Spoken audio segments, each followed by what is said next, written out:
Eto, mga kababayan. Nakita ko lang ho ito, no? Pambansang nanay, survivor, nandiyan ka pala. Uy, pasensya na kayo, hindi ako nakakapag-shoutout. Naaaliw ako doon sa ating mga talakayan. Rebeton 2.0, si Ma'am Chris Rose, si John, si Larry Bangalisan, si Ayman. Oh, hindi ka na binasa ng buo, ha? Oh, si Evelyn, mismong mga taga Davao ang ayaw maalis ang droga dahil sanay sila doon. Oh, sabi ni Ma'am Evelyn yan. Nako, eto mga kababayan, si BP Sara, may ine-ebas ho. May sinasabi ang ating Vice Presidente.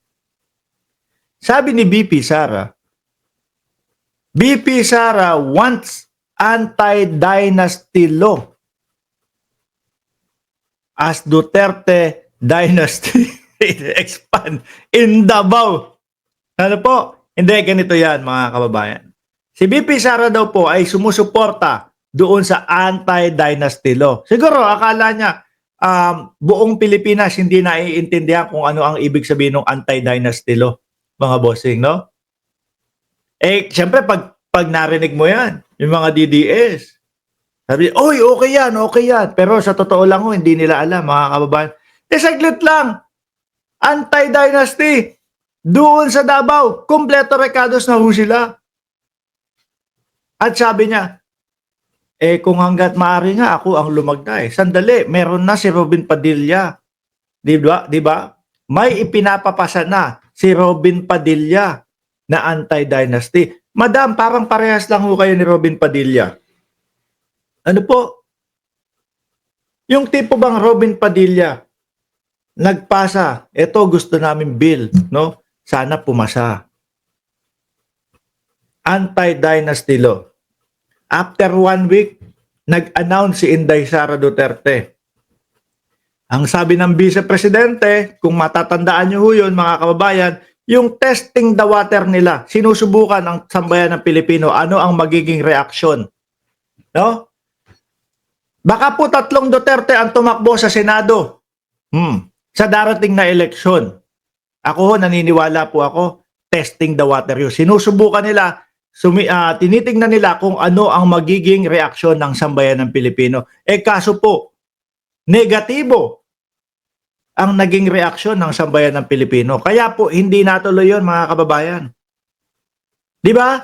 Kaya hindi po natuloy yun. Ngayon, narinig ni Robin Padilla, mga bossing, narinig ni Robin Padilla, wait lang, ma'am, sir, Emily, Ernely, nakaka-5 topic na po ako. Yan lang po ba?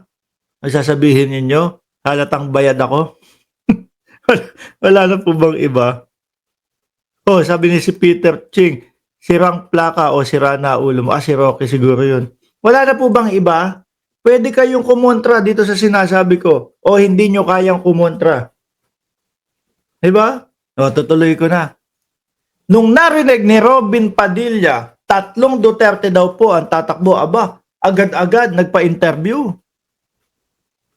Okay po sa akin, ang 3 Duterte sa Senado. Madami po tayong kakampi. Sabi ko, yung pinapasa mong bill, anti-dynasty. Di ba? Ayaw mo ng marami o pamilya sa paggugobyerno tapos okay sa iyo? Doon po pumasok sa isip ko, mga kababayan, na baka, mga bossing, yung mga gustong mangyaring batas ni Robin Padilla, ipinapasulat niya lang, hindi siya talaga ang may gawa. Kasi parang hindi niya alam Parang hindi niya alam kung ano yung nakapaloob doon sa batas na yun. Si BP Sara naman dito, BP Sara wants anti-dynasty law. Samantalang sila, sandamakmak na Duterte ang nandoon sa Davao. Tapos Vice Presidente. Parang ginugunggong ang mamamayang Pilipino na okay kami sa anti-dynasty pero kami napakarami namin. Di po ba?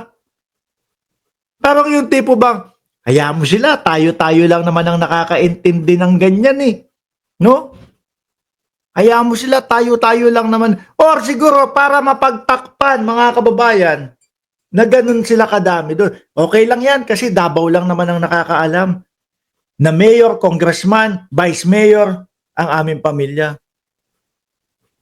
Okay lang yan, hindi lalabas yan sa nasyonal, sa buong Pilipinas kasi sa Davao lang naman tayo ganun. Baka yun yung iniisip nila, mga kababayan, no? Oh, para masabi na okay ako na ayaw ko ng pamilya sa gobyerno, susuporta ako sa anti-dynasty. Nakalimutan nila 20 ano na ho ngayon? 2025. Nakalimutan nila napakalawak na ng social media. At bawat sinasabi ho nila, mga kababayan, ay naka-record na. Kaya nga tayo tinatakot, 'di ba? Sabi, kakasuhan ka. Pagka wala kang nagpakita ng resibo, kakasuhan ka. Dalhin nyo yung video ko doon sa ISC. Malamang napanood na naman nila. Sasabihin nyo, kasuhan ako.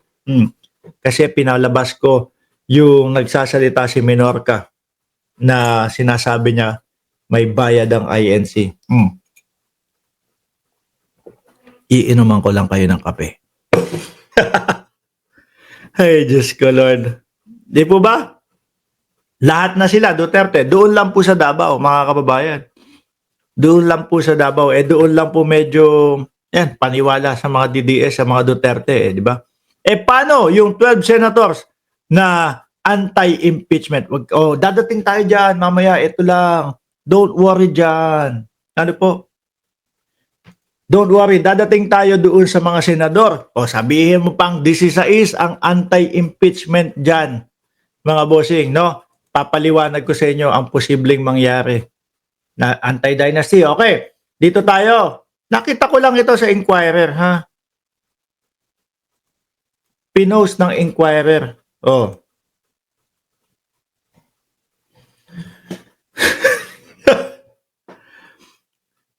Inquirer.net. All candidates endorsed by Sara Duterte lost in Bohol.